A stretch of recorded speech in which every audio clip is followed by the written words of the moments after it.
Good morning, all. My name is Hannah Tate, and I am the University of Regina Students' Union President.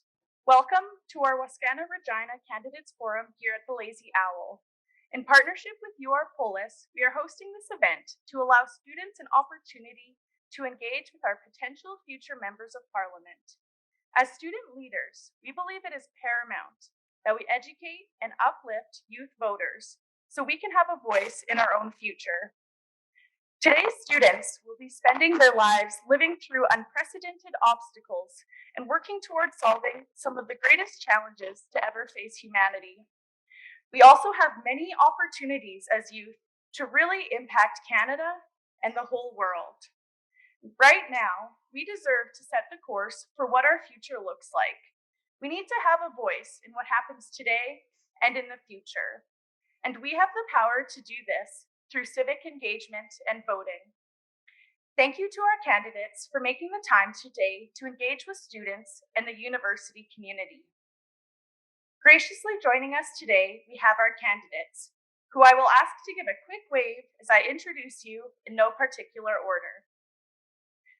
First, I would like to introduce Hittlebot, the new Democratic Party candidate for Regina-Wascana.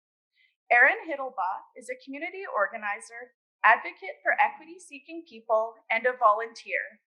With a background in journalism, communications, municipal government, and nonprofit organizations, Erin combines her professional experience with her community involvement and advocacy work to benefit her community.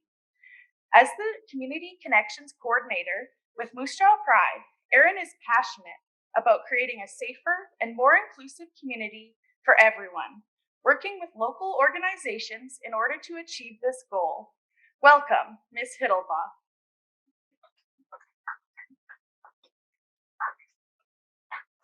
Next, we welcome Shawn Mcheckern, the Liberal candidate for Regina-Wascana. Shawn was born in Saskatchewan, and as a graduate of the University of Regina, he first got involved in political organizing through the U of R Students' Union. Shawn is currently the executive officer to a deputy chief monitor with the Organization for Security and Cooperation in Europe's Special Monitoring Mission to Ukraine. He has served as president of the Regina-Wascana Constituency Association for the Liberals as a special assistant to the former federal Minister of Finance, the Honorable Ralph Goodale, and was Director of Policy and Communications for the Saskatchewan Urban Municipalities Association. A dedicated volunteer and board member, Shawn has been involved in organizations across the community for more than 20 years, from director for the Air Cadet League of Saskatchewan to president of the U of R Alumni Association Board. Welcome, Mr. Mcheckern.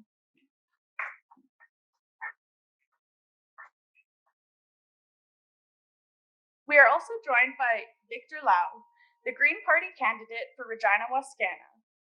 Victor is an original founder of the Saskatchewan Green Party and now serves as deputy leader for the party. A trade unionist working at Superstore, he recently retired early in order to focus on expanding his consulting business and engaging in more political endeavors. Welcome, Mr. Lau. And finally, we welcome Mario Milinovsky, the People's Party of Canada candidate for Regina-Wascana. Mario immigrated to Saskatchewan more than 20 years ago with his wife and two daughters. With a background in business administration and computer science, he now currently works as a senior IT analyst. His interest in politics originated in the former Yugoslavia, his native country in which he witnessed firsthand the damage that poor leadership and policy can do to a society. Welcome, Mr. Milinovsky. I'd like to extend my gratitude on behalf of the student organizers and all in attendance today to the candidates for taking the time out of their busy schedules to be with us here this morning. I will now pass the mic over to Isabella Grazchuk, UR Polis Events Coordinator, to explain the format of our forum today.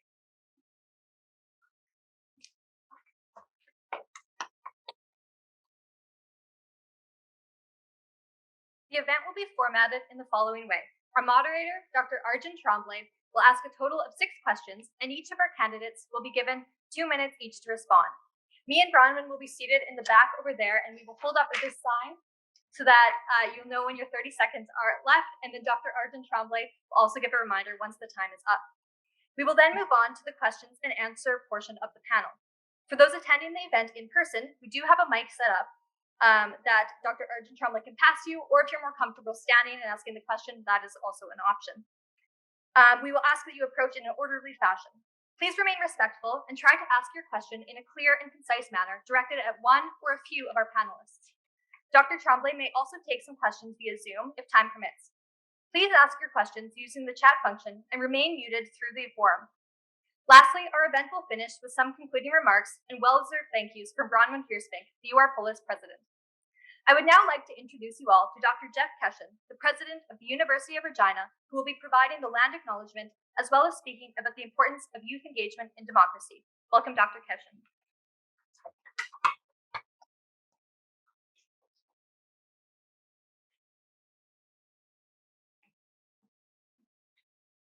Thank you very much. Welcome, everybody.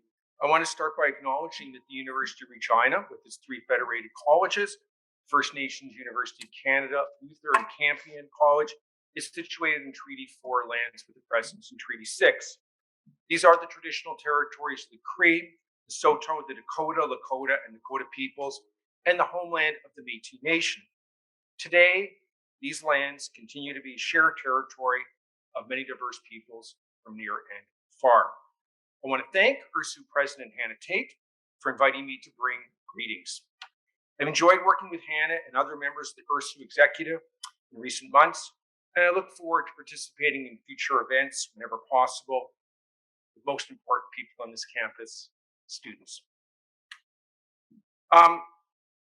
Attending events and lectures, participating in respectful and meaningful dialogue and debate with students and professors, getting involved in student groups to expand your educational horizons, these are all hallmarks of university education. I truly commend each and every one of you for getting involved. Your participation in today's election forum is another example of this, and it underscores something that I believe to be tremendously important, and that is youth voting. Youth are the future. You're going to be affected by this more than anyone else, and as you know, not enough youth vote in elections. As an historian, I have perspective on voting that's informed by our country's past in which large segments of our population did not have the right to vote, something that was fought for, something that was earned, something that really took a long time for many folks, such as women, not until the latter part of World War I, and of course, even later for Indigenous peoples. And as a military historian in particular, I know that thousands of our fellow citizens served and in many cases sacrificed their lives in 2 world wars in Korea and other conflicts to ensure several generations later that we, their descendants, have that right. I believe very strongly in the importance of youth voting. My parents impressed this upon me, and I take every opportunity to impress it upon our own children, one of whom is now voting age. In many cases, university students are our most passionate citizens, idealistic, socially conscious, enthusiastic, and you're not yet jaded. Getting involved in political process, staying on top of political issues, devoting your time to political and social causes, as you should at university. And even through the simple act of voting, you are building upon a legacy of those who came before you, and you're helping to form and preserve a just and equitable society for those who will come after. You wouldn't have heard of him, but Bob Woodward, one of the journalists from the Washington Post, maybe some of you have if you're history students, but he broke the Watergate scandal, which resulted in the resignation of Richard Nixon in 1974. Bob Woodward had these words, which I think still resonate today, and it's democracy dies in darkness. And several years ago, the Washington Post adopted this quote as its model, and adopted it with good reason. Why? Because we really need an informed and engaged electorate to move society forward. If you're not engaged, then we are told what to do. But if you get engaged, you set the agenda. We need it in our province. We need it in our country. We need it more than ever. We need it around the world. And young people who have a desire and power to initiate change are a key part of that electorate. You are the future. You will be affected more than anyone else by the political decisions that our politicians make. And as I said, yet currently, for all those here and for anybody who might be watching, youth are still the lowest participants in elections. So all of you have a responsibility to change that. And by attending today's forum, by making a commitment to vote and helping to ensure that our democracy does not die in darkness, but rather it is enlightened and enlightening process that despite flaws of the past and despite flaws of the present, we know all they're there, endures for the future. So I want to thank you all very much for your time, for your interest in the democratic process, your active participation in today's forum, and for the opportunity for me to say a few words to you. So thanks very much and have a great debate.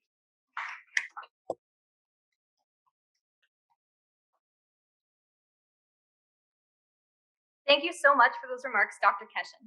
I would also like to thank the people that we have on Zoom today for making the choice to show up and support democracy. It's a really great initiative, and we definitely appreciate your support. I would now like to take a minute to introduce our moderator for today's event. Dr. Arjun Trombley is Assistant Professor in the Department of Politics and International Studies at the University of Regina, specializing in comparative politics and the politics of difference. He is the author of Diversity in Decline, The Rise of the Political Rights and the Fate of Multiculturalism, and co-editor of Federalism and National Diversity in the 21st Century. He teaches introductory courses in political science, as well as courses in comparative politics, Canadian politics, public policy, and the politics of diversity. He obtained his PhD in political science from the University of Toronto in 2017 and was a postdoctoral fellow in the Department of Political Science at l'Université du Québec in Montreal. We are thrilled to have Dr. Trombley with us today, and I would now like to pass it over to him to officially begin the Regina-Wascana Candidate Forum.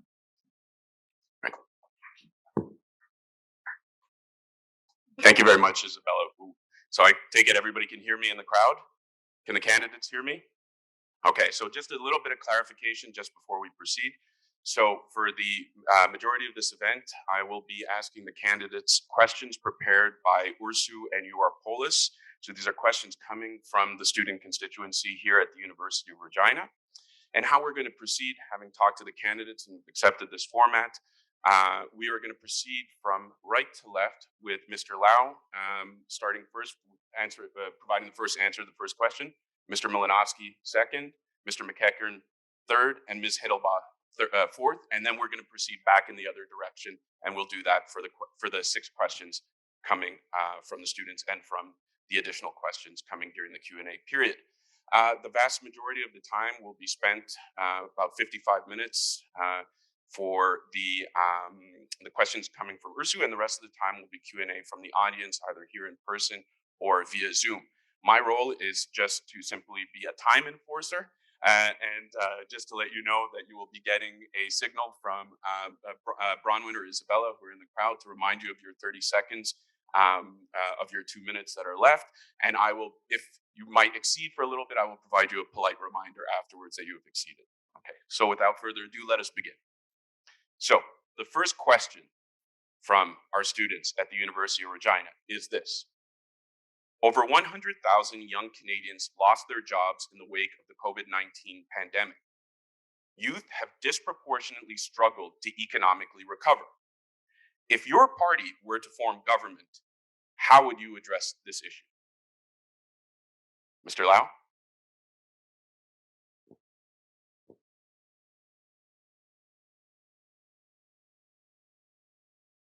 Firstly, thank you for inviting us here.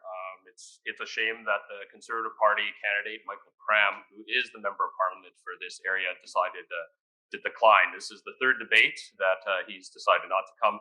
But I guess it doesn't really matter. I guess he doesn't want to answer these questions because his party's plan doesn't really resonate, and it probably won't come to pass. For the Green Party, we have basically a very, very extensive platform. It was released late, but it's 100 and some pages of reading. I would just highlight some of that. Of course, the major one in terms of job creation, not only for youth, but all Canadians that have been affected by COVID, is basically moving toward a green economic recovery. I think it's finally, after basically over 20 years of talking about the climate crisis, the Saskatchewan Green Party basically was formed in 2000, and we've been raising this need to transition to a green economy. And now it's come to pass that I think almost all parties, certainly the parties represented here, mostly agree that we need to move toward basically alternative energy, and we need to shut down oil and gas. So I think there's the whole idea of a just transition for those directly affected, as well as creating more and more green economic activity to basically have new jobs that people can enter. One of the big ones that basically motivated me to run federally is the idea of a guaranteed livable income. So even outside of creating millions of jobs for people that are able to fill those jobs, we also want to ensure that there is prosperity for those that may not be able to fill those jobs for whatever reason. And a guaranteed livable income would be one of our main priorities if we were to form government. Thank you. Thank you, Mr. Lau. Mr. Milinovsky?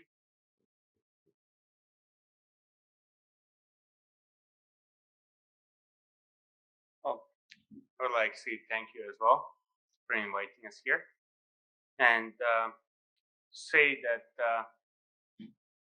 all pandemic issue what happened is mismanaged by current government and pretty much all political parties.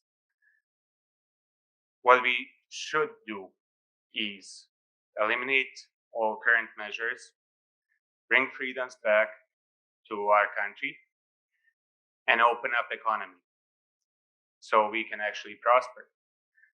Because without economic prosperity, we're gonna eventually lose the country, and we already start losing freedoms. Therefore, we have to bring them back in, and all these measures are not there. Thank you. Thank you, Mr. Milinovsky. Mr. Mcheckern?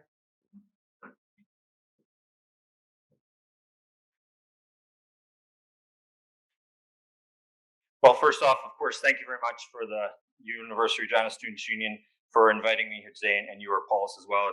Of course, I'm happy to be back here. I served 2 terms as the University of Regina Students Union president, and I'm pleased to be back in the owl and in this building. I guess a quick response in terms of the question of what a Liberal government would do to help students as we come out of this pandemic and help us to build a better economic future.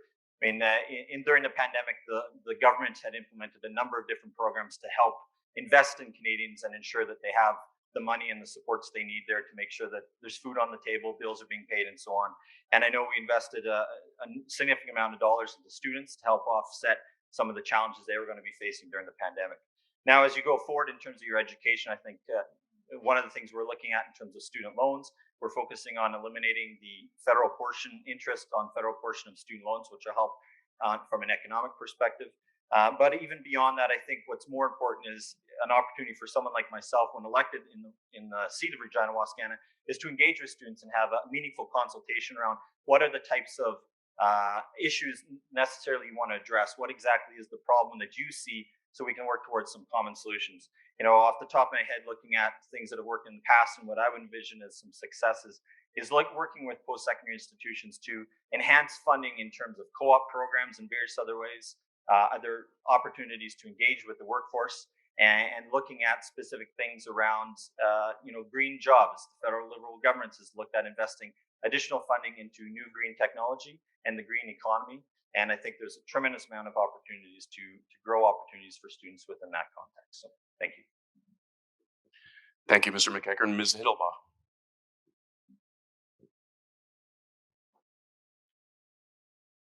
Without being redundant, I'd also like to thank you all for inviting me and my co-runners. And Shawn and I knew each other 20 years ago, so it's really kind of been surreal to go through this process together.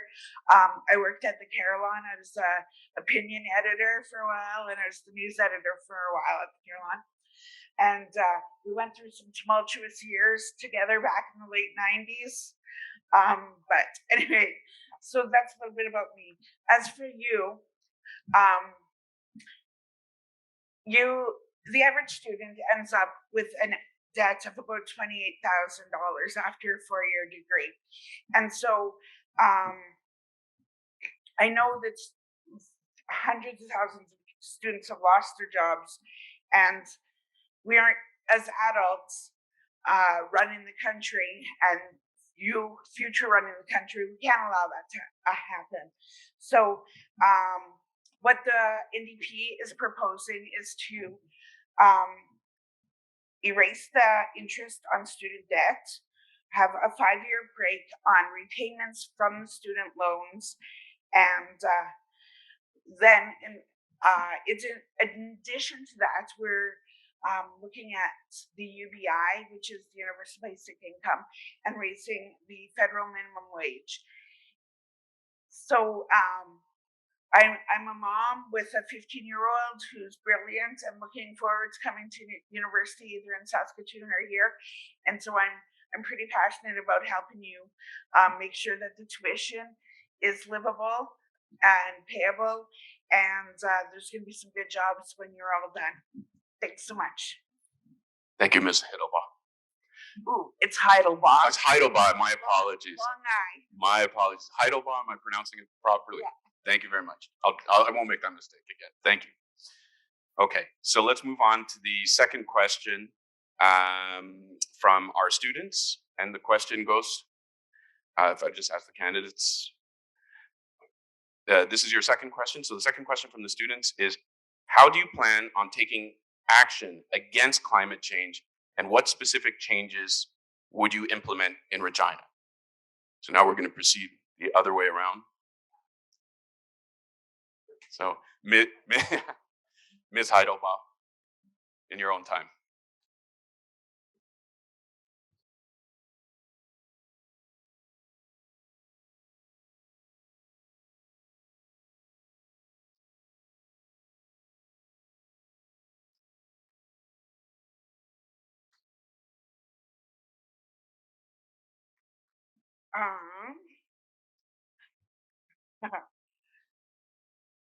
So, want to repeat that for me, please? Sure, gladly. How do you plan on taking action against climate change, and what specific changes would you implement in Regina? Well, I'm a little bit stumped. We do know that there are some big polluters in Canada, and they need to be paying their fair share. Carbon pricing is one tool that can help. We know that Canadians want to do their part and want to take part. So the plan to fight climate crisis is to cut emissions more than half and meet a 1.5 degree target that scientists say is necessary to prevent catastrophe. Canada is the only G7 country whose emissions have gone up since the Paris Agreement, and we have never met a single emissions reduction goal. I honestly don't have a plan personally on how I can effect the change in Regina. I think that's a conversation that the government and my leader, Jagmeet, and all of the people who are specialists in climate change and environmental policy need to have with the professionals. Unfortunately, when you vote for me and get me into to the party or into power, that will not be my role, quite honestly. And I'm going to leave that to the people who really do know the most about environmental change. Thank you very much, Ms. Heidelbach.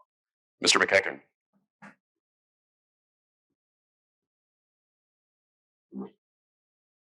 So since 2015, the Liberal government has taken a number of different progressive actions to deal with climate change. Of course, one of the most significant ones that we heard a lot about in 2019 was the implementation of the National Carbon Tax Program to put a price on carbon.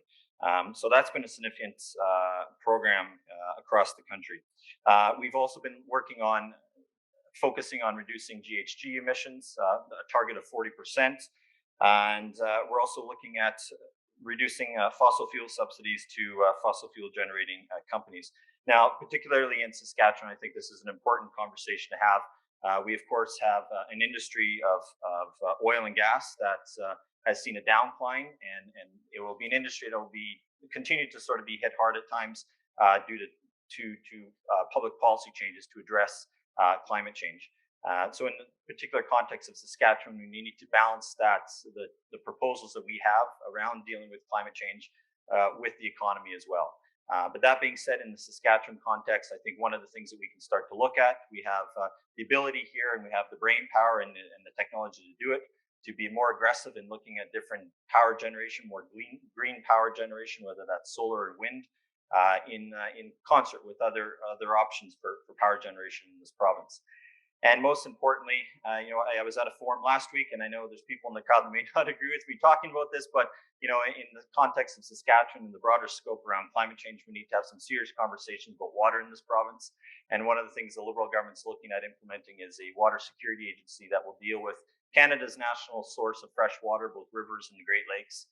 And particularly in Saskatchewan, we have a lot of the technology, we have a lot of the information and the brain power, again, to deal with water conservation to ensure we have a safe, sustainable source of fresh water in this province. So, thank you.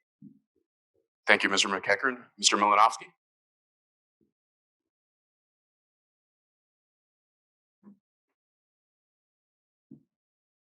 I do believe that everybody would like to have clean air, clean water, clean land. That's what we all like, but problem is what we've seen in the past 18 months is Regina, same like many other cities, been polluted with these things. Been littered all over our streets. And basically, because we are in pandemic, this would be a biohazard on the street. But nobody's taking care of it, really. There's a few groups that cleaning it up, but not majority of people. About carbon tax, Liberal candidate mentioned, turns out to be actually just a money grabber because as it was tried in BC, showed that it did not reduce pollution, but cost of living just went way up, which means that's not a solution. What PPC is proposing is to let provinces create their own programs, and federal government will assist as much as possible, but leave to provinces to deal with any climate issues. Thank you. Thank you, Mr. Milinovsky. Mr. Lau?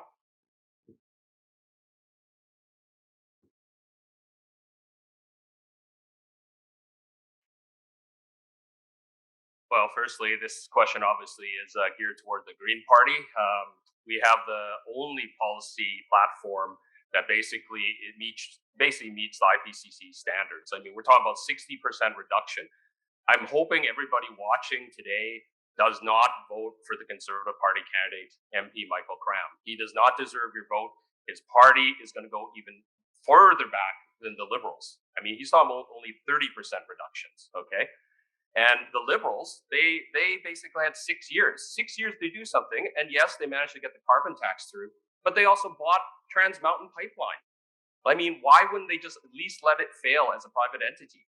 They basically are using our tax dollars, and we're gone from $6 billion to over $22 billion and counting. It's only 1/3 done. If the incoming federal government, whoever forms government, continues this pipeline, we're going to lose even more money. So I don't think the Liberals are a realistic option, especially in Regina-Wascana. The NDP, as they said, basically they're saying that we need the experts. We need people that are more comfortable with this area. I certainly am willing to champion the green issues among other issues for Regina-Wascana. And in terms of what we should be doing, I would, if I was fortunate enough to become the member of parliament for Regina-Wascana, I would do as much as I can to remove the partisanship from climate action. Okay? These people here, I would have an open door and open meetings with these people. I think we need to all work toward this. This is a climate crisis. We can't treat this as a partisan issue. It terrifies me anybody that has young children right now and isn't paying attention to this issue and is voting according to their party preference and not looking at climate action as needing to be immediate, I really worry what is going to be there in 2030 for those people that are growing up through. And I'm really disappointed again with Michael Cram. I don't think he deserves your vote. I think anybody else in this area would do a better job. And obviously for myself, I think I would really be a climate champion as your member of parliament. So thank you.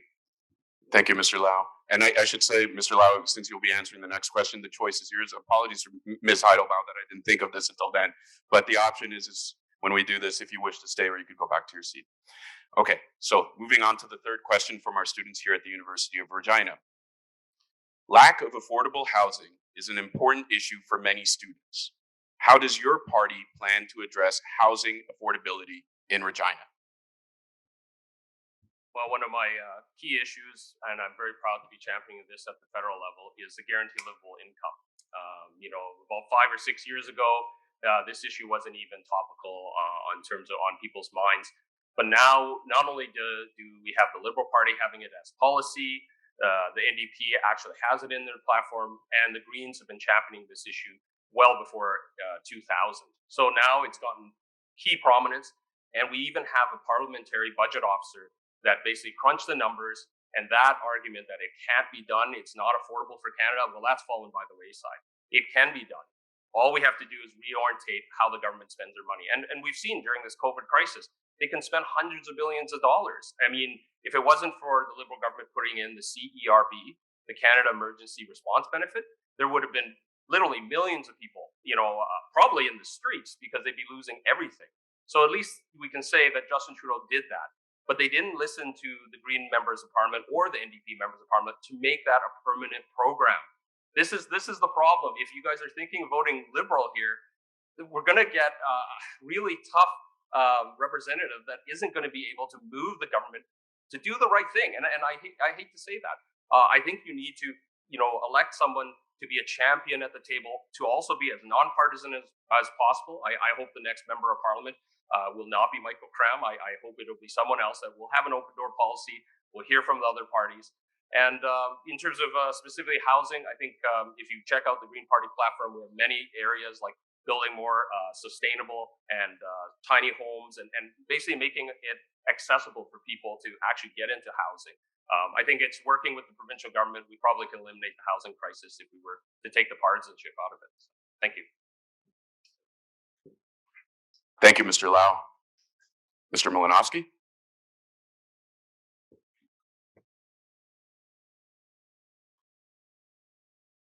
PPC don't really have anything in the platform about affordable housing, but what we found out is that problem with housing and increased prices is actually quite connected with immigration issue, because there is way more immigrants coming in the country than actually we can sustain.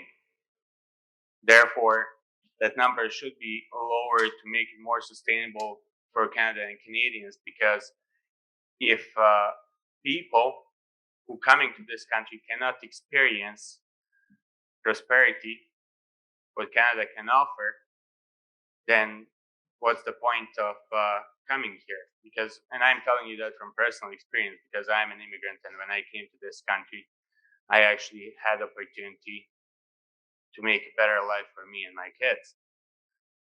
And everybody who's coming to this country should be able to experience something like that. And that's where economy comes in part as well, because if you open up economy, therefore more people will have a job, and then they will be able to afford housing. Thank you. Thank you, Mr. Milinovsky. Mr. Mcheckern.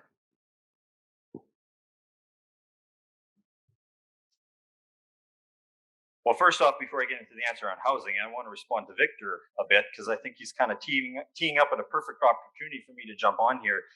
Victor talks about Wascana needing a very strong voice in Ottawa, and I think you're looking at the person here right now. Wascana has been accustomed to 26 years of strong representation from the previous member of Parliament, Mr. Goodale. And I'm confident I've had the skills and abilities to be that strong voice in Ottawa to push forward and advocate on behalf of the residents of this riding on very important public policy issues.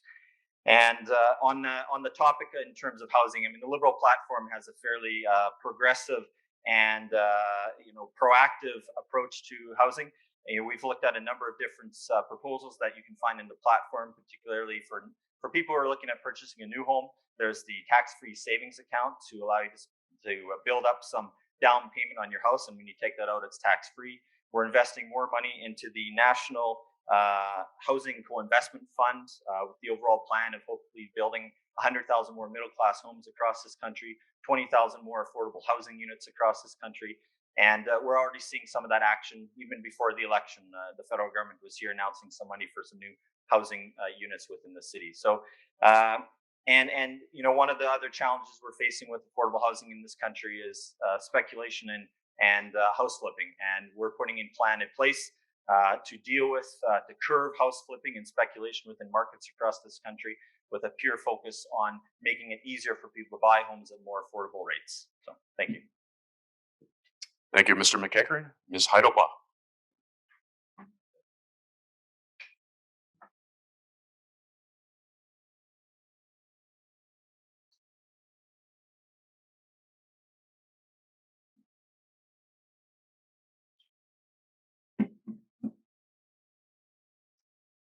So while this isn't directly related to housing, I just want to make mention that millionaire wealth in Canada went up $78 billion during the pandemic.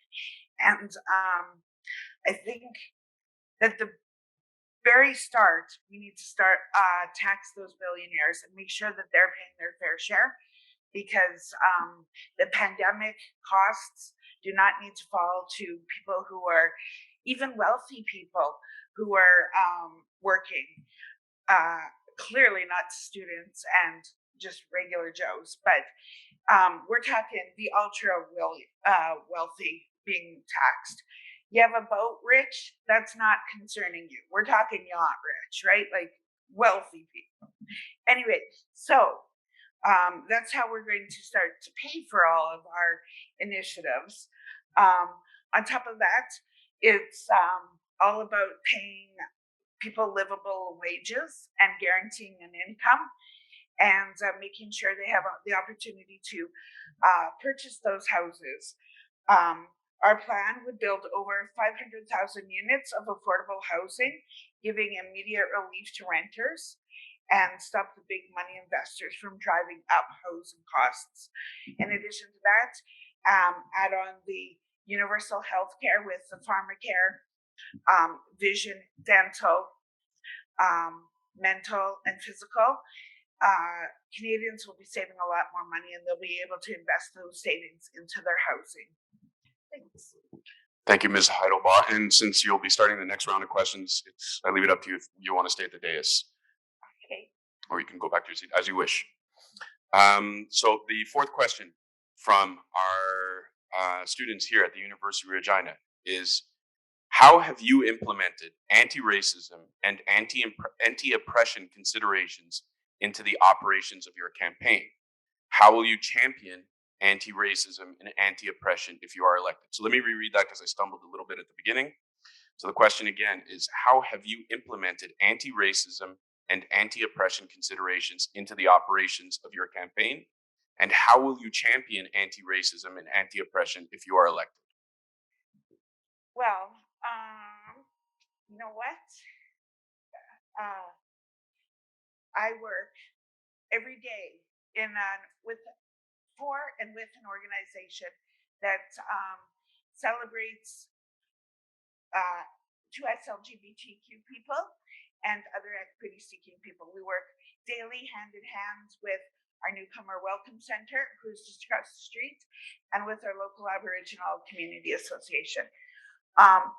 For me, in our campaign, it is absolutely imperative that we are consulting and including people's voices.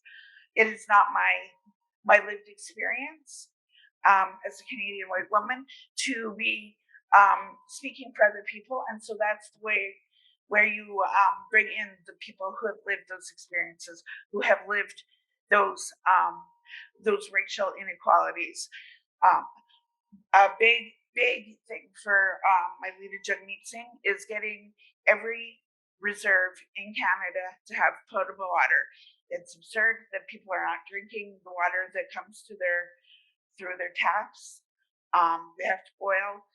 So I think that there's a long way to go with racism. We know that the increase has been exponential over the pandemic. People are not being as kind to each other as they should be and are blaming people. Xenophobia is a real thing in Canada, and I think that by othering people, it's really going to harm our future. And so, yeah, thank you. Thank you, Ms. Hittlebot. Mr. Mcheckern.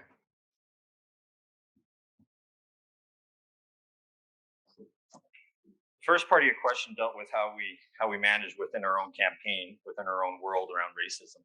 And as the candidate, first and foremost, I'm sort of the spokesperson for that campaign, and I set the tone. And I'm a firm believer it's tone from the top when it comes to any organization. And I'm a firm believer, it's unacceptable to have any form of racism, Islamophobia, xenophobia, whatever it is within the presence of my campaign. And I would spread that belief across all organizations that I participate in. Now, in terms of when I'm elected as a member of parliament, I think it's important to be present within the constituency, to show up and engage with the various different groups that reside within the riding.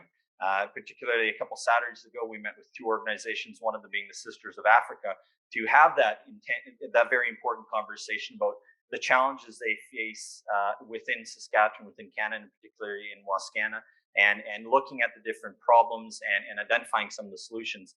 And as a representative for the people, part of my job is to listen, to be a thoughtful listener, understand what those issues are, work with them to find realistic and practical solutions, and then advocate on their behalf in Ottawa, and of course locally as well too. And again, going back to my initial comment, I think it's a tone from the top, a local representative who takes the stand and is vocal and is a strong voice around racism and ensuring that it doesn't happen within our society, I think is very important. And as an elected official, I would be committed to being someone who is like that. So thank you. Thank you, Mr. Mcheckern. Mr. Milinovsky.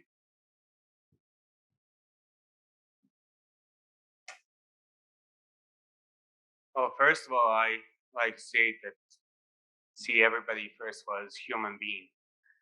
So no color or anything. People are divided either good or bad. But right now we can see quite a bit of division in our country. And lately we can see segregation over vaccines. And that's have to be changed. But what People's Party of Canada have actually in our platform that no other party is willing to mention is elimination of Indian Act. Indian Act is quite racist piece of legislature where he's not even considering natives as a people, which is really sad that we still have that standing. So when we eliminate Indian Act, that means we will eliminate reserves and give that land to native people that live there as a private property. Thank you. Thank you, Mr. Milinovsky. Mr. Lau. And Mr. Lau, you'll be getting back-to-back questions, so if you wish to stay at the dais, it's up to you. Thank you to the student body for that question. I think it's a very important one at this point in time. As we've seen in the past couple of years, this issue has come to the forefront, especially in the United States, but certainly through what's been happening with the wellness checks and the RCMP actually, in my purview, murdering people that actually didn't deserve to be murdered, but should have been basically given the mental health needs that they deserve.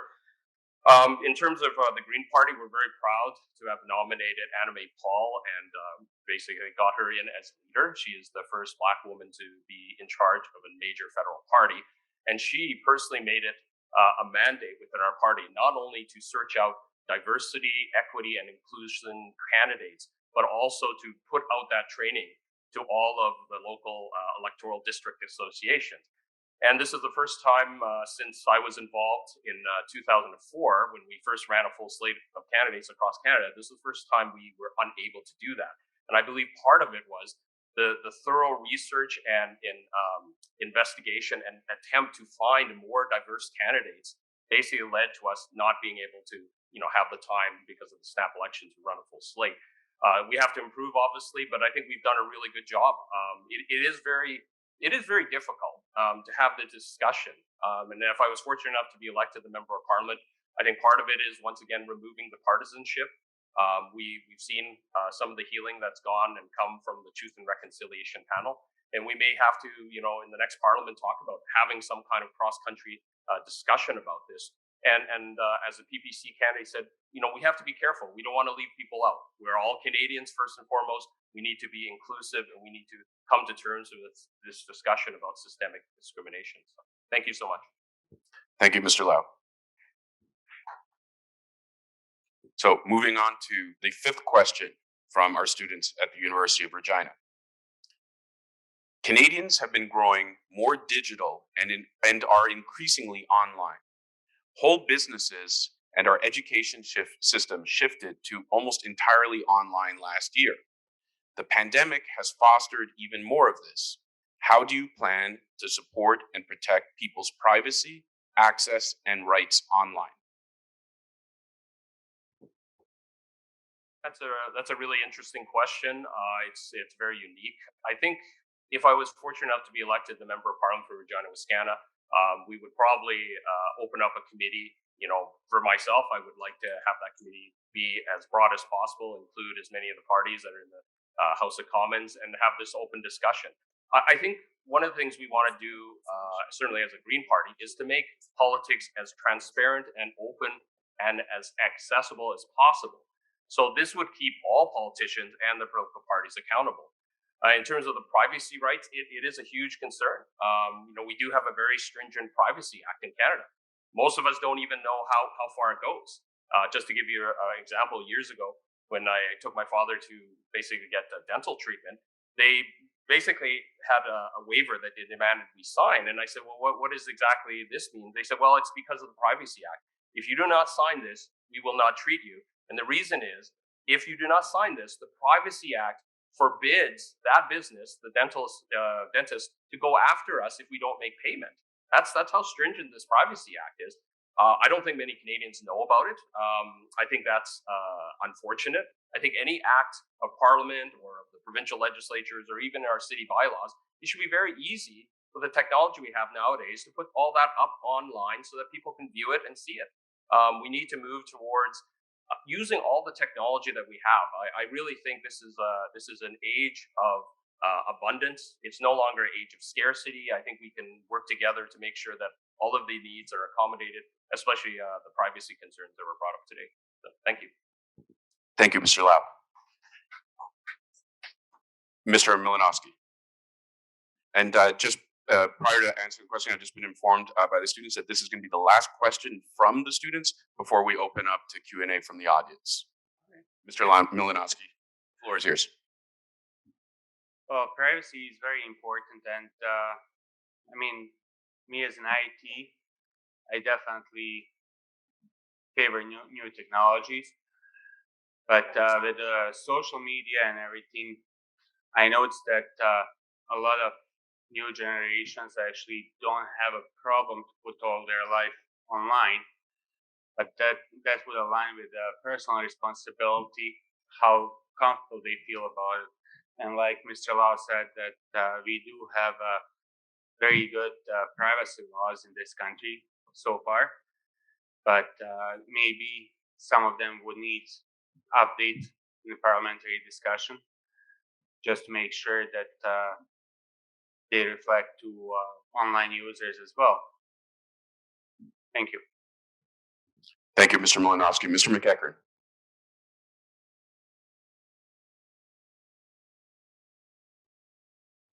First part of that question dealt with, of course, during the pandemic, a lot of stuff moved to online. And at first, I want to respond to that. Within the Liberal platform, and the Liberal government has done over the last number of years, invested significant dollars into advancing and increasing connectivity across this country, specifically to rural Canada. We are a big country. There's a lot of people that live outside of urban centers, and we see a challenge with people having access to broadband internet and so on. So the federal government's invested a lot already, and we're looking at investing more. In the context of privacy, yes, Canada and the provinces all have very robust privacy legislation that protect us as individuals in terms of what information we're prepared to share, what information is shared with others, and so on.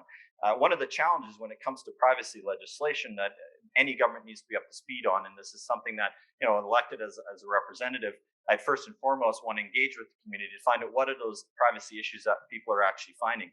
But more importantly, privacy legislation, much like a lot of other legislation, has a tendency to sometimes lack in terms of being up with the times. And more importantly, in privacy legislation, we need to make sure that we're creating policies that are relevant to the era that we're in, that are not archaic, and that are being changed on a regular basis. As technology advances, becomes more complicated, we need to ensure our legislation and regulations match that technology, and to ensure that we're all safe in terms of the information that we share and the information that others get from us when we share that information. So, thank you. Thank you, Mr. Mcheckern. Ms. Hittlebot.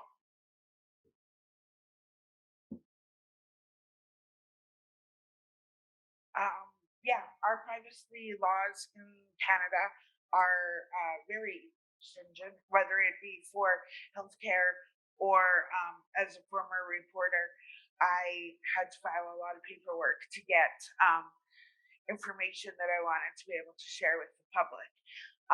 So we do have a fairly good basis, but there's always being breaches and hacks and all that sort of thing. And so what the NDP likes to do is have consultations. We have a innovation critic who speaks with groups and organizations, and will go across the country, like I said, speaking with folks on how to best improve our privacy with the data collected on everything, whether it be your cookies when you're surfing the net, or the things that you actually provide to organizations. Thank you, Ms. Heidelbach. So I think that if the organizers were telling me this ends the prepared question portion. So we're going to be moving on to the question and answer period, and which will entail both questions coming to us via Zoom, as well as questions from the audience. And perhaps I could ask the organizers for a little bit of clarification as to how we're going to proceed with this.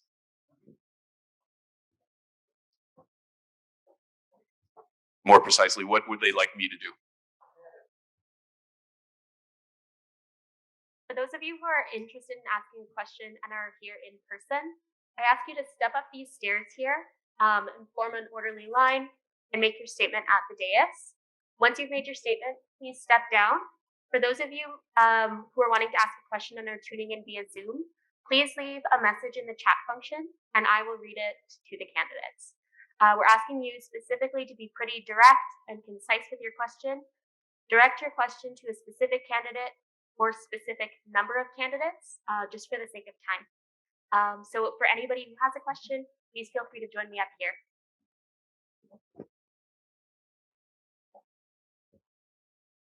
And if there's an issue of accessibility to the dais, please let me know and I'll be happy to bring the microphone down to you.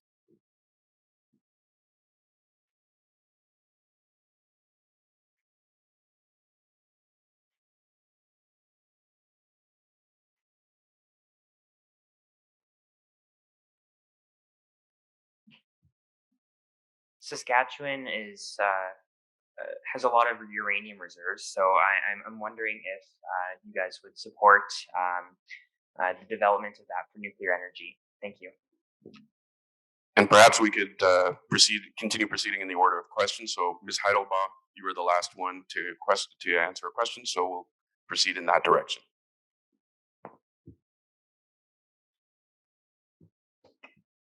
And the same limit of 2 minutes applies.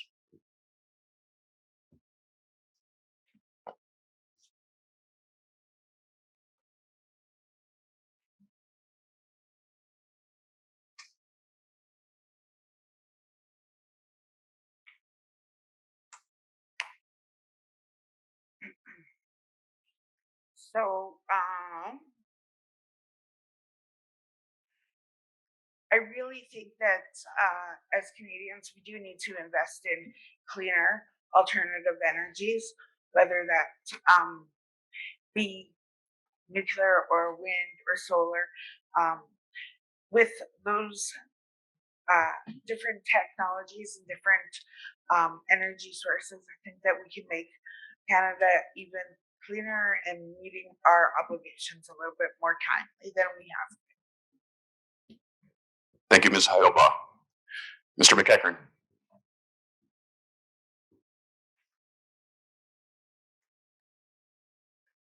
You are correct. We do have a tremendous amount of uranium supply in Saskatchewan. And as I said previously, one of the things we need to look at in Saskatchewan is looking at alternative sources of power generation and clean technology, whether that's wind and solar, and nuclear can be one of those options.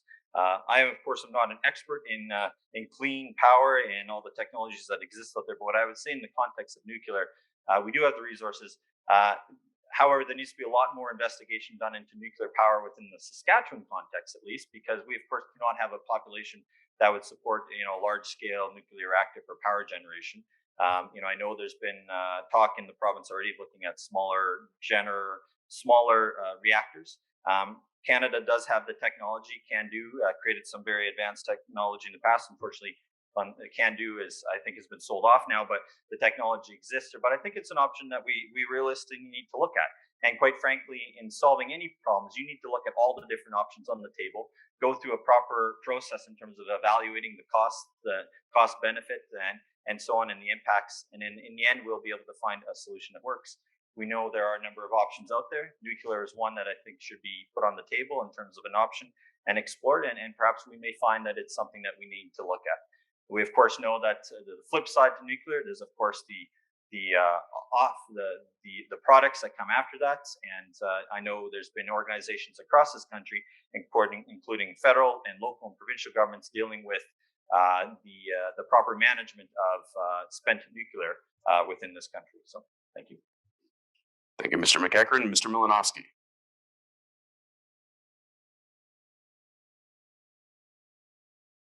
Actually, Saskatchewan is second biggest finding of uranium in the world. And yes, I definitely welcome initiative from Scott Moe in Saskatchewan about small nuclear reactors. And I do believe that nuclear power is the only sustainable, actually, way to create energy right now, because how much we spend, don't believe that wind and solar would sustain that. But in terms of research, I know there was research done years back how to further use nuclear waste to actually produce more power. And it's done by Bill Gates. And it seemed like that could be efficient enough in the future. But we definitely need more research on nuclear power. Thank you, Mr. Milinovsky. Mr. Lau.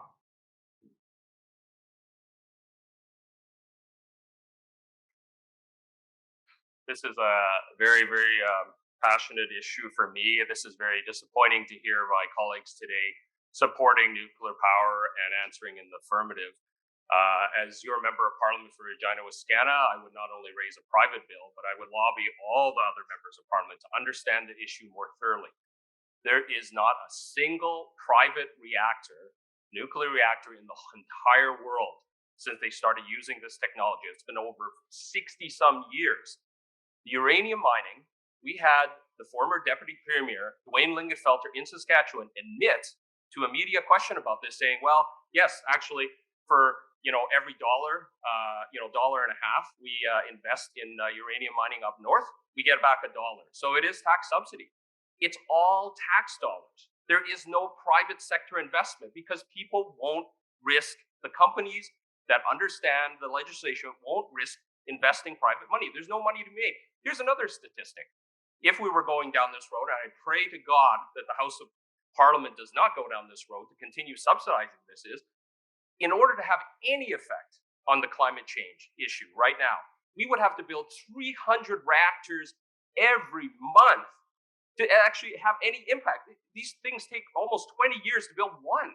And then there's this fantasy of small modular reactors. Okay, so this is the new technology, small modular reactors. Saskatchewan, New Brunswick, they're all looking at this. There is not even a working prototype. They are so desperate to keep taking tax dollars into a failed technology. I really, really hope you research this. I would love to talk to you for 2 hours or more on this topic. Please, I implore people that are looking at this, please get involved and research this thoroughly. I'm very disappointed with my colleagues today, but the Green Party stands for we are opposed to uranium and we're definitely opposed to nuclear power. Thank you. Thank you, Mr. Lau. The gentleman has a question from the audience. Hey, thank you so much, everyone, for being here. I'm an Iranian Canadian. I recently moved here from Toronto. I know that many students here are Iranian Canadians, and many of them need access to consular services. The embassy was shut down in 2012 by the Harper government. So what I want to know from the candidates is, what are you going to do to ensure that diplomatic ties are renewed, as well as getting the embassy reopened for Iranian Canadians here? Thank you.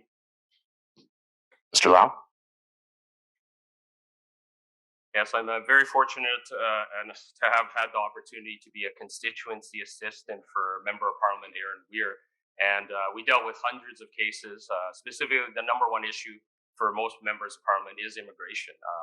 I think we can do basically build a more robust and fair and transparent immigration system. I think certainly if I was a member of the Parliament, I have no problem having an open door policy and meeting with groups, the Iranians, to basically say, how can we best serve you? I believe the Green Party is the best party positioned on this because we're not just a national movement or a local movement. We are a global movement. We want to not only bring the prosperity and peaceful initiatives that work in Canada, but we want to build that around the world. So as you remember of Parliament, I'm well versed in terms of how that works, and yeah, I'd be a dogged champion every day to try and fix the system. If it wasn't for the immigration system, that Canada had back in the 1970s, which was a way better system, I would argue, I wouldn't be standing before you today. My parents are immigrants themselves. I have a soft spot for everyone that comes over here because it is very tough to try and integrate, and we need to have those resources. And I would hope my colleagues would also basically support that by finding the necessary resources and working together to make sure all consular services are open and the immigration system is more transparent and fair for everyone. So thank you. Thank you, Mr. Lau. Mr. Milinovsky. I can't say that I really have an answer to your question, but it is important that Canada keep open diplomatic relation with any country in the world, and regardless of their politics. But just like you said, to satisfy needs of citizens from that country that live here, we should have every embassy in Canada. Thank you. Thank you, Mr. Milinovsky. Mr. Mcheckern.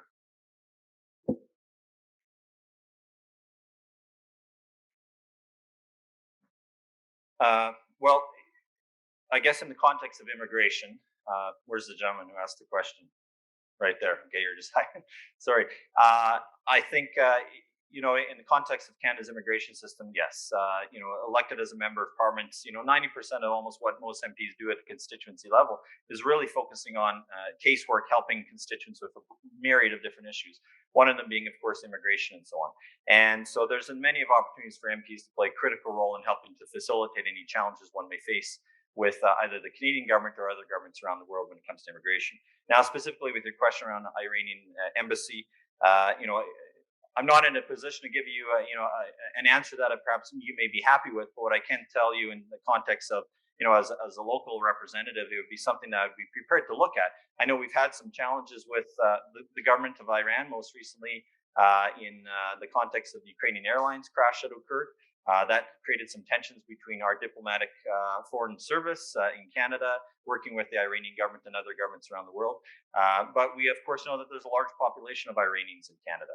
And we need to work closely with them as they are Canadian citizens and ensure that they have access to the services of their home country as well, to ensure that they have a good life in Canada and have the ability to continue to sort of engage with family members back home when they need to, and have access to the rights as Canadian citizens when it comes to immigration. So, Thank you, Mr. Mcheckern. Ms. Hittlebot.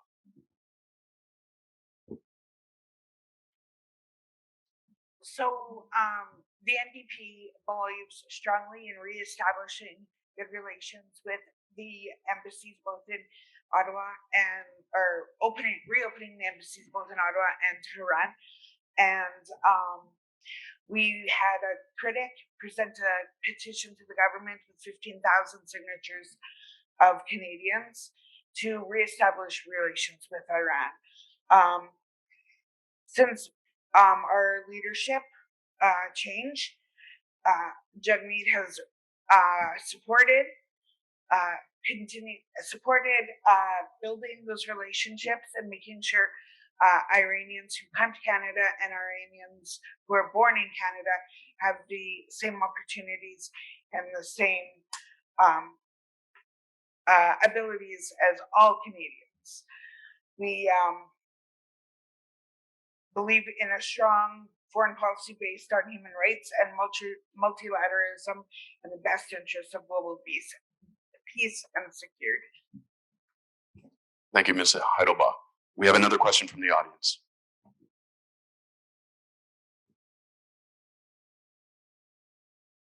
Hello, candidates. This is a question for all of you, and I was really hoping that Michael Cram would be here, like Mr. Lau, to answer this question. So I hope that you guys all have answers for me. As a member of the Regina community, I am really disgusted by the actions of a couple other community members at the Legislative Building a couple days ago, destroying a memorial that I'm sure a lot of people have heard about. And I was wondering, as a representative for Regina, how would you plan on showing decolonization and truly representing the calls to action that the TRC has put in place as a member of the Regina community? Thank you for the question. Ms. Hittlebot.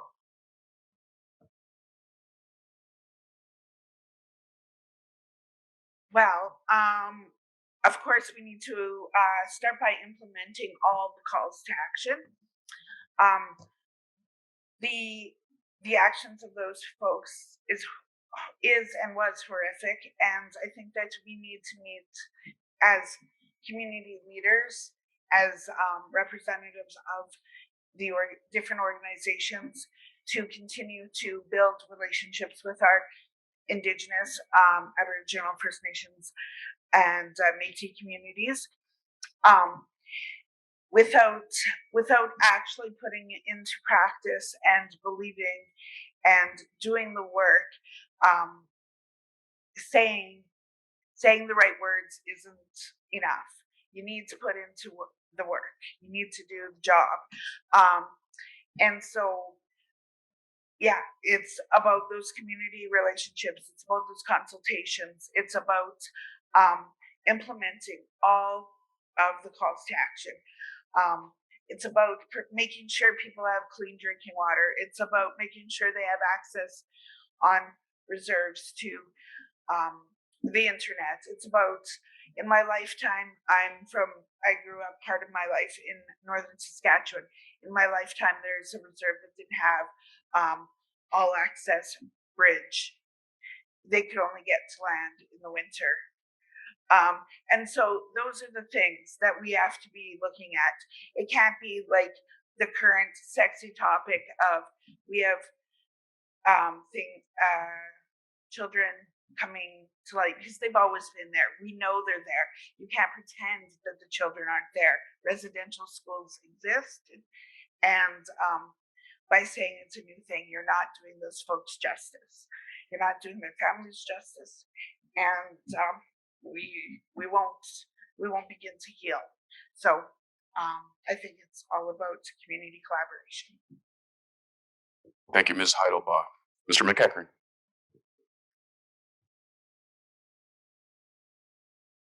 Well, I think first and foremost, we need to acknowledge the inappropriate behavior of some people we've seen in society lately. And that particular event is shocking and shows a complete sort of lack of compassion and understanding of what First Nations Indigenous communities have gone through for centuries. I would say, as a representative when elected as a member of parliament, I think members of parliament play a critical role in the community as someone who's a leader. And first and foremost, you need to show leadership on issues. Part of that is showing up, engaging with the community, being a thoughtful listener, understanding the challenges that individuals face, and partaking and educating oneself and educating others on what the true issues are. I know, when Cowessess First Nation shared with the world around the 750 unmarked graves found, Chief Cadmus DeLorme had commented in one interview that he and all Indigenous people want to become part of Canada, part of society, be part of the economy and everything else. And part of that is, as Canadians, as non-Indigenous people, we need to understand the Truth and Reconciliation call to actions. We need to educate ourselves on those. We need to focus on implementing them and actually implementing them, not just simply playing lip service to them from time to time. But beyond that is engaging with people like Cadmus and others across this country and working with them and finding solutions to some of these problems, and working forward to find ways for all of us to come together as one country, be kind to each other, and address some of the issues and challenges that we've seen over the century. So thank you. Thank you, Mr. Mcheckern. Mr. Milinovsky.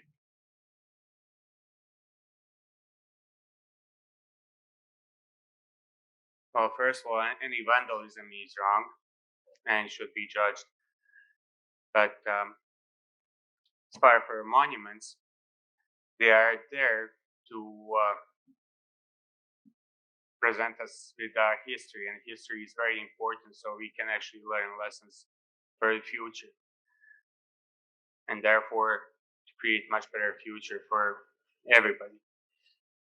And in Canada, we definitely need more appreciation for all Indigenous, because they did suffer quite a bit. Thank you. Thank you, Mr. Milinovsky. Mr. Lau.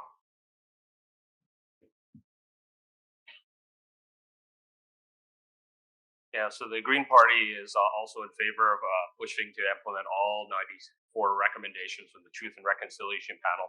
But as you heard from my other colleagues, I think it needs to be a nonpartisan effort. We all have to become leaders in our community, whether we're parents, whether we're children, students. Like, we need to really take this issue almost like the bull by the horns. We need to basically have conversations one-on-one and in community settings. We all need to show leadership on this. We need to confront it head on, and especially as public representatives ourselves for our parties, and perhaps as the member of parliament for this area, Regina-Wascana, we need to attend events. We need to speak out against racism whenever things like this happen. The incident at the legislature. Community leadership should be there. The mayor of Regina should have been speaking out that this is not allowed in the city, and we're going to find the perpetrators. The premier of our great legislature in Saskatchewan should have condemned it and said, my party does not support this, and I will work with the member of the opposition to basically make sure that this is not going to be happening on our legislative grounds. The House of Commons is I think, well-versed. They are trying to move everything forward to make sure that it's not only just about consultation. I think that's very important, and we've seen some of the movement on that. But let's remember the other C word, which is consent. That is a very clear difference with the Green Party of Canada. We recognize that consent has to be there, and we're prepared to work with the Aboriginal nations across this country to include consent as a first and prior condition before any infrastructure projects go forward. It's going to be very difficult. We're probably going to lose some projects, but it is the only way forward if we're going to take this issue seriously. Thank you very much. Thank you, Mr. Lau. We have another question from the audience. Ms. Heidelbaut and Mr. Law, considering that your two parties have the most ambitious climate change targets in the country, what would you do to help transition oil and gas jobs into new green jobs in Canada and especially Saskatchewan? Thank you. Mr. Lau? Well, first of all, if I was privileged enough to be the elected representative after September 20th for Regina-Wascana, I would convene forums like this. Like we need to not be afraid of having an open and honest discussion about this. Unfortunately, as I keep pointing out, Mr. Cram, the current Conservative member of Parliament for Regina-Wascana, seems to not care about democracy. I mean, would he even attend a forum if it was just oil and gas workers? As the Green Party representative, we clearly are saying that we need to do the transition. We should have been doing this 20 years ago. We would not be in the situation we're at if we had already done the just transition that we talked about in 2000. But moving forward, we're talking about investment in new training programs. Just came across the Globe and Mail. The University of Calgary is mothballing their petroleum engineering program because there's not enough people participating. The jobs are not in oil and gas anymore. We need to admit this. The Liberals have half measures. They've failed for about 5 years, and they're trying to get a majority government to continue potentially moving and inching forward on this. The NDP's heart is in the right place. They've represented trade union workers, many in the field of oil and gas, but they refuse to acknowledge stopping the pipeline that will further waste our tax dollars and further endanger us in terms of moving toward real climate action. I think the Green Party, sadly, is the only party that is prepared to not only work with the people on the ground in oil and gas, but to show that there's abundance of jobs in retrofitting all the buildings, in moving us toward clean energy, in changing our transportation system and how we use energy, even in the idea of diet. We need to seriously have this discussion. Very, very complicated issue. Many of us, including myself, have lived with eating protein from animals. We need to start talking about that. How do we lower our protein intake from animals? Because that is the third largest area of carbon emissions. So I think we're prepared as the Green Party to lead this discussion. And I certainly hope to involve all of you at the table. Thank you so much. Thank you, Mr. Lau. Ms. Heidelbot.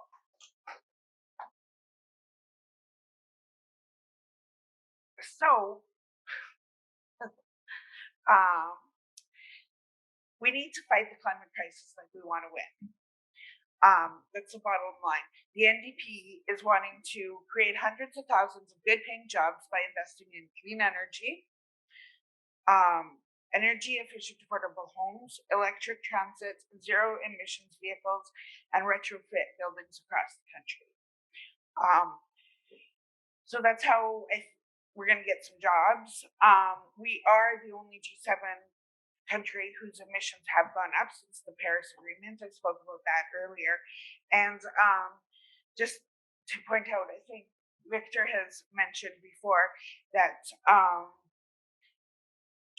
the hypocrisy of the Liberals is immense. One day, Mr. Trudeau declared a climate emergency, and the next day he bought a pipeline. And so that seems counterintuitive to me. Anyway, without being too slammy of other people and other parties and other positions, I think we really just need to invest in the clean energy solutions and build the jobs and the workforce that way. Thank you, Ms. Heidelbach. We have another question from the audience. And just if I can ask the organizers, will we have more time for more questions, or is this going to be the last question from the audience?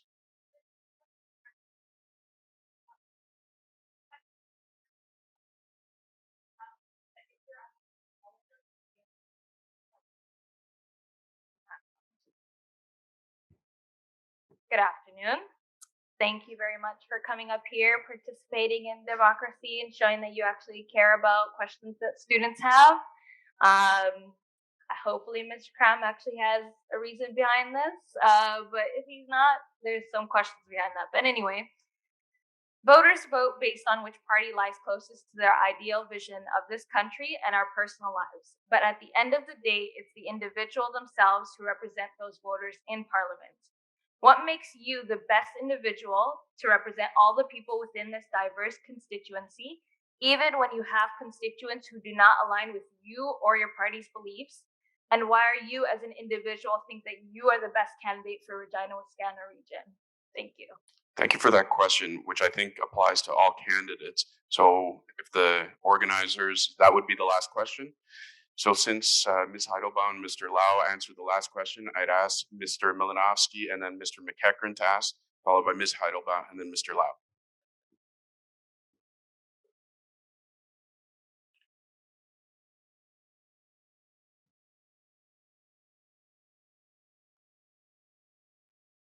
I mean, ultimately, we all know after September 20th who people will choose to lead this riding. But I do believe that I would be good, considering my previous experience, like my life experience. And basically, what I can promise is to listen to people, and hear them actually, what they would need in this area. Thank you. Thank you, Mr. Milinovsky. Mr. Mcheckern.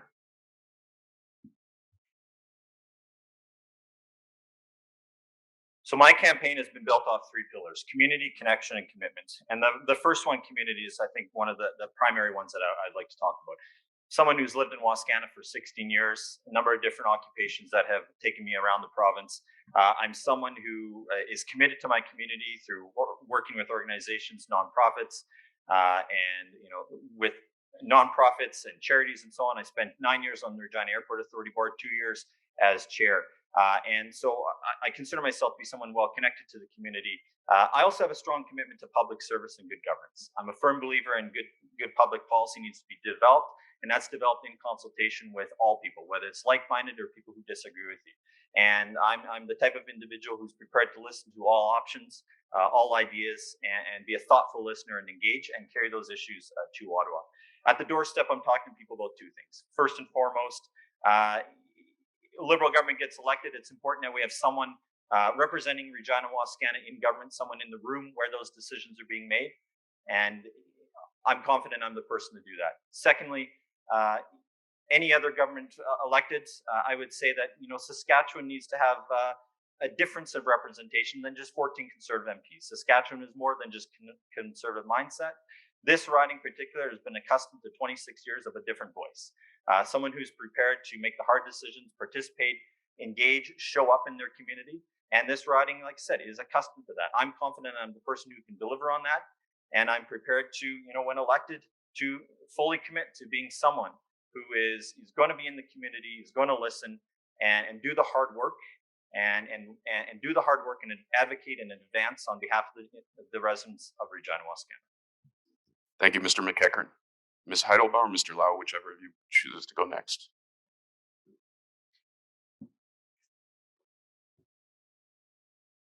I know a lot of people have been asking how I, in particular, can represent Regina-Wascana, as I do live in Moose Jaw and have not spent the last few years of my life living here. I grew up in a few different neighborhoods in Regina-Wascana. My parents worked really hard. They bought a house in Glencairn when I was little. I returned. I came to the U of R for some of my post-secondary education.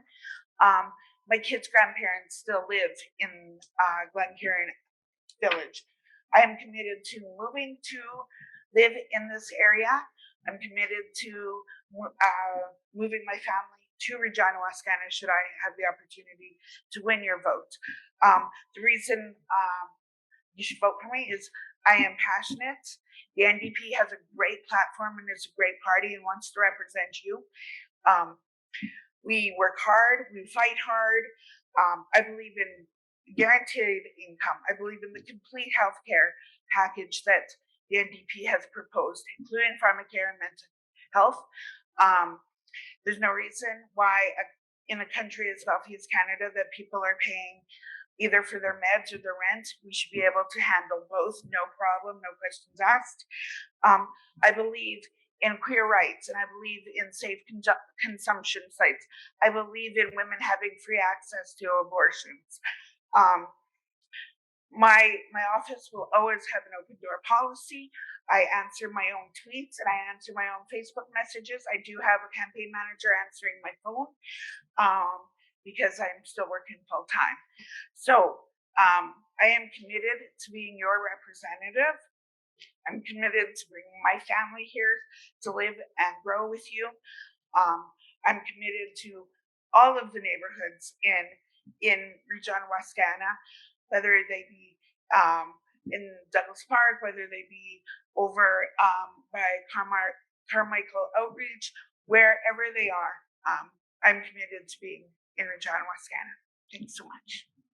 Thank you, Ms. Hittlebot. Mr. Lau.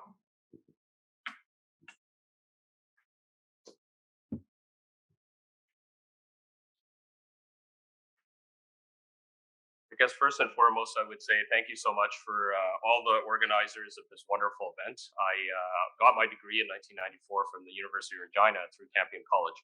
And I was really took the motto of the University of Regina as one who serves it to heart. My entire basically life up to this point, and hopefully continue on, is as one who serves. Basically, I became a trade union shop steward in my workforce. My job was as a cashier for 31 years at the Loblaw Superstore.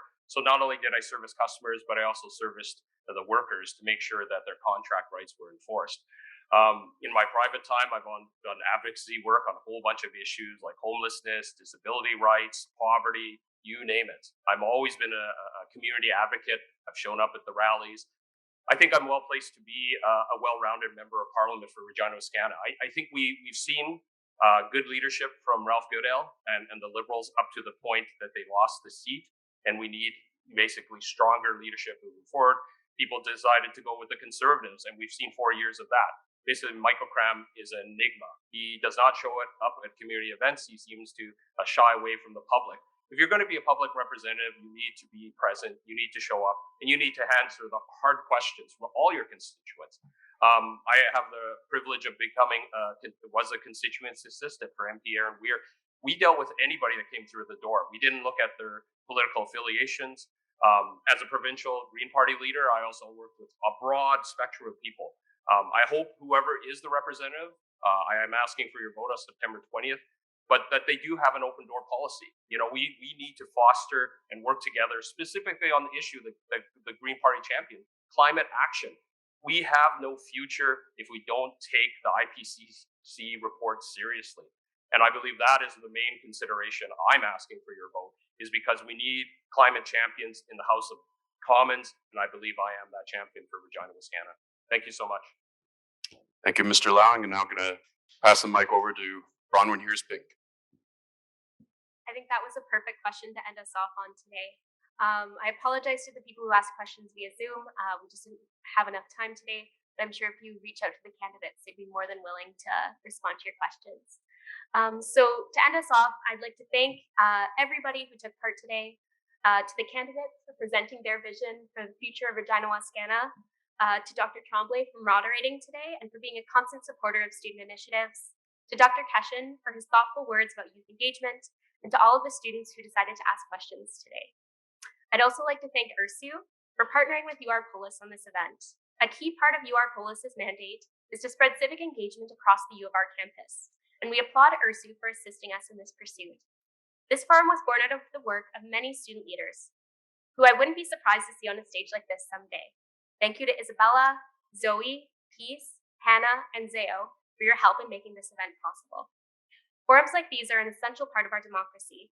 Young Canadians are some of the most politically and socially active citizens in this country, but are often disregarded in the political sphere. Seeing so many students here today, with candidates willing to address their concerns, makes me hopeful for a future where politics is more open and where decisions are made with the interests of all Canadians in mind. I'd like to remind you all that advanced polls are open today, and that tomorrow is the deadline to apply to vote by mail. The general election is next week, Monday, September 20th, and no matter who you vote for, make sure you cast a ballot. Thank you so much and have a wonderful day, everyone.